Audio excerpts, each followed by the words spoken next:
Tough love gets the job done. I just named 5 of the greatest names in business in the last 150 years. And they all have one thing in common. They're ball busters. Where does that leave you? Adapt quite easily, I believe, because my leadership skills are extraordinary. And so which they were honed in the beginning from my father and then in the military. And then subsequently, I mean, I've gotten professionals and governments and to agree to some crazy shit.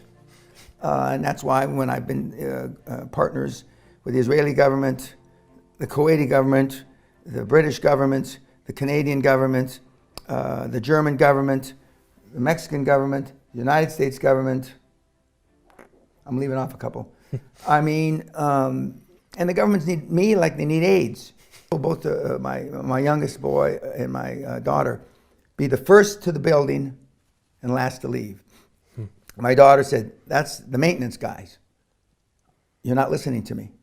Be the first to the fucking building and last to leave. And they were both in marketing sales to begin their careers and make 300 cold calls a day. She was first to there and last to leave.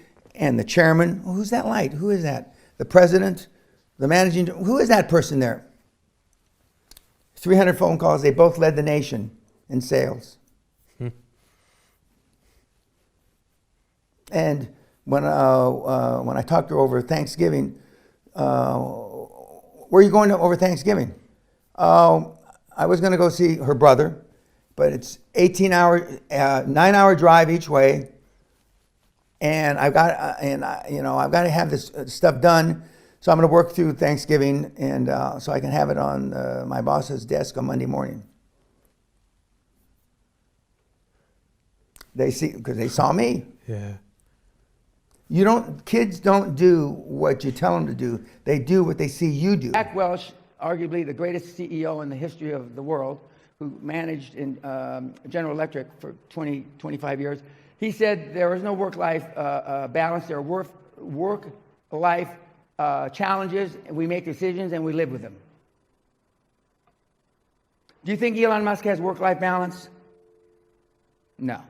Do you think Steve Jobs, when he was alive, had work-life balance? No. Do you think Bill Gates? No. Henry Ford? No. Original Heineken? No. So if none of those people that created the wealth of the world had work-life balance, why do you think you're going to have it? Why? Because you deserve it? I don't think so. You deserve what you get in life by working hard. When our kids got out of, and they went to great schools, when they got out of school, I said, be the first in the building and the last to leave. And my daughter says, Daddy, that's the janitor. The guy that cleans the floor. I said, yes, honey. 5 months into her first job, she said, the chairman of the company, big company, said, whose light is that up there? Oh, that's Kelly Pena's. What is she? She gets to work at 5 o'clock, and then he's leaving. Whose light is that at 11:15 at night? Oh, that's Kelly. It's still Kelly Pena. And I said also, if you're in sales, make 300 cold calls a day. 300 cold calls a day. 300 cold calls a day. Correct. Will it still work nowadays? Oh, absolutely. Yeah? We got kids doing it right now. Question. We even got some lazy Dutch kids doing it right now. Just pick up the phone. Yeah. Make and a I call. mean, for a Dutch kid, 24 years old, to make 20 cold calls a day, you'd think it's a big fucking deal. There's nobody teaching sales in this country that I'm aware of that tells you to make 300 cold calls a day. In fact, there's nobody on the planet that I'm aware of that tells you to make 300 cold calls a day. I had a guy just do a $50 million deal. He said, Dan, if you had just told me I was 2,000 cold calls away from my first deal, I would have sent you a check for 20 grand and said thank you, and I wouldn't have come to the castle.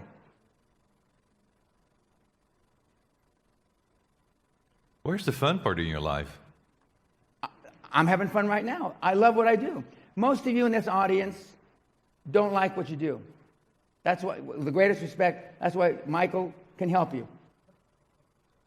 most of the people on the 87, Gallup poll did a survey in 2016, 87% of the people on the planet, not counting all the Biafra, Ghana, Kenya kind of countries, 87% of the planet hate what they do. Tough love gets the job done. And the people that I've just alluded to, those names, I was doing some research for my talk, and I looked up Heineken. Gerard Heineken, who was the founder of Heineken beer in 1864. He talked his rich mother. Heineken's come from a wealthy family even before the beer. He talked his mother into buying a brewery in 1864, which they then turned into Heineken. Gerard was a hard ass, tough as nails. Now, I didn't know him, I'm not that old, but I did know Freddie Heineken, the old man, and he was hard ball buster. Now, I don't know his daughter, the current CEO of Heineken, but I'm told she's a ball buster. I did know Steve Jobs. I do know Elon Musk. I do know Warren Buffett. I do know, and they're all ball busters. Success leaves clues, kids. I just named 5 of the greatest names in business in the last 150 years. And they all have one thing in common. They're ball busters. They're hard as fucking nails. Where does that leave you?